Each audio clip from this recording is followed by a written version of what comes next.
So once you have forwarded your tax and financial information to us, you may be required to lock your online data files.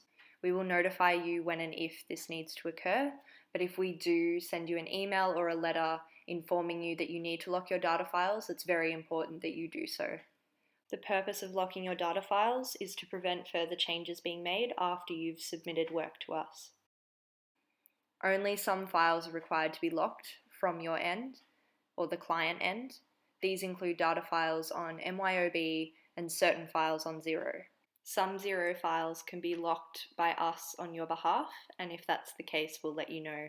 Unfortunately, QuickBooks doesn't have a lock function, so if you use this program, please take extra care not to adjust your financial information after you've sent it through to us. Regardless of what program you use, if you do need to make changes after submitting financial information to us, you can give us a call.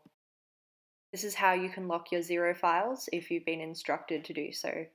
So in your home company page, as you can see, this is a demo company page, and it's actually a demo page from New Zealand, but it will be exactly the same. Up the top menu, there's the settings option. Click on that and go to General Settings.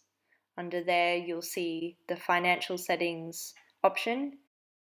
If you click the little star next to Financial Settings, next time you go to that top menu, it will come up under the Settings drop-down. So if you go into the Financial Settings section, under Lock Dates, you can enter the date you want to lock your organization's accounts from. So change the lock date to the end of the last month, financial year, or whatever time period of work you have submitted to us. This is just a random date for the demo, and make sure the lock is applicable to all users. Once this has been completed, you won't be able to reconcile old transactions.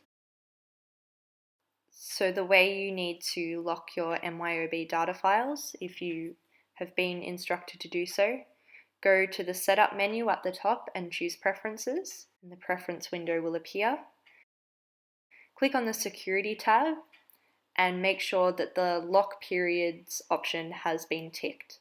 Where it says Disallow entries up to and including, there's that box. That's where you fill in the end date of the end of financial year or month or whatever time period that you've submitted work for. This places a temporary lock on your data files, which means if you try to change information prior to that date, MYOB will tell you it's unable to process it because it's from a locked period of time. Remember, we will get in touch with you if you are required to lock your data files or if we will be locking them on your behalf. This process is designed to avoid any time-consuming and costly rework that may need to be done if information is altered after it's submitted to us. For MYOB clients, please don't roll your financial year forward until you've received the Aintree adjusting journals. If you need to update your files or have any questions, feel free to get in touch.